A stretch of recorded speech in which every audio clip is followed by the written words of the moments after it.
14 மாநிலங்கள்ல 42 சுங்கச்சாவடியில மோசடி, 2 வருஷம் கோமால இருந்த NHAI. ஃபாஸ்டாக்ல இருந்த குளறுபடிகளை தெரிஞ்சுக்கிட்ட அலோக் குமார் சிங் தன்னோட ப்ரோக்ராமிங் ஸ்கில்ஸை வச்சு சொந்தமா சாஃப்ட்வேர் இன்ஸ்டால் பண்ணி NHAI ஏமாத்தி 42 சுங்கச்சாவடியில பல கோடி கொள்ள அடிச்சிருக்காரு. ஃபாஸ்டாக் இல்லாத ஃபாஸ்டாக் வங்கி கணக்குல பணம் இல்லாத வாகனங்களை குறி வச்சு 5% மட்டும் NHAIக்கு கணக்கு காட்டி சுங்கச்சாவடி அதிகாரிங்க உதவியோட 2 வருஷமா தொடர்ந்து மோசடியில் ஈடுபட்டிருக்காரு. இதை கண்டுபிடிக்க NHAIக்கு 2 வருஷம் ஆயிருக்கு. அது வரைக்கும் கோமால இருந்திருக்கு. அதுவும் யூபி ஸ்பெஷல் டாஸ்க் போர்ஸ் முதல்ல கண்டுபிடிச்சு சொல்லியிருக்கு. மத்திய பாஜக அரசாங்கத்தோட மற்றும் ஒரு நிர்வாக தோல்வி. இதே மாதிரி குஜராத் மார்பி கிராமத்துல NHAI சுங்கச்சாவடிக்கு வெறும் 600 மீட்டர் தொலைவுல தனியா சுங்கச்சாவடி அமைச்சு வசூல் பண்ணதையும் 12 வருஷம் கழிச்சு தான் கண்டுபிடிச்சது பாஜக. இப்படிப்பட்ட மோசடிகளை விரைஞ்சு கண்டுபிடிக்க வக்கில்லாத ஒன்றிய அரசு தான் வசூலிக்கும் கட்டணத்தை மட்டும் உயர்த்தி 60 கிலோமீட்டர் தொலைவுல 2 சுங்கச்சாவடிகள் இருக்கக்கூடாதுன்னு வரம்பு இருக்கு. அதையும் மீறி தமிழ்நாட்டிலேயே 20க்கும் மேற்பட்ட டோல்கேட் இருக்கு.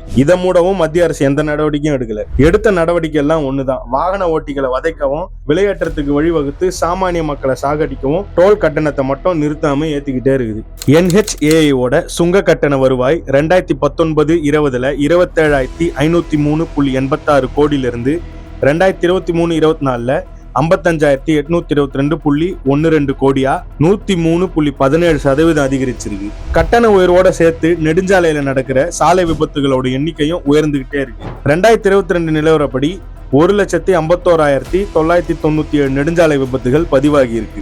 மக்களோட உயிருக்கு எந்த ஒரு பாதுகாப்பும் அளிக்காம, குண்டும் குழியுமா சாலைகளை பராமரிக்காம சுங்க கட்டண விலையை மட்டும் உயர்த்திக்கிட்டே இருக்கு மத்திய அரசு. கொடுக்கிற கமிஷனை வாங்கிட்டு மாற்ற வர ஊழல் செய்ய பர்மிஷன் தரும் பாஜக அதிகாரிகளுக்கு சாமானிய மக்கள் தான் எதிரிகளே.